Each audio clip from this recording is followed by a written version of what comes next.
રાજકોટમાં પિકઅપ વાનમાં દારૂની હેરફેર પકડાઈ। ડબ્બાની અંદર ડબ્બો અને એ ડબ્બાની અંદર 5.99 લાખનો દારૂ સહિતનો મુદ્દામાલ જપ્ત કરાયો।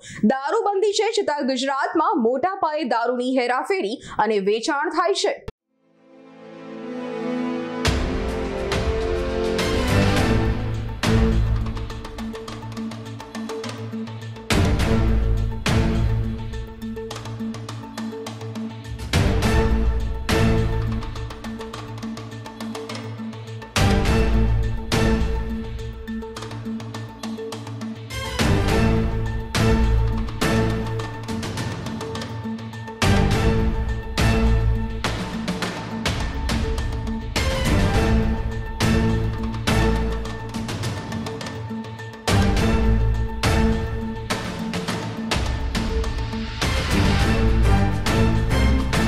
અમારી તમામ માહિતીથી અપડેટ રહેવા માટે જોડાયેલા રહો S9 ન્યૂઝ સાથે।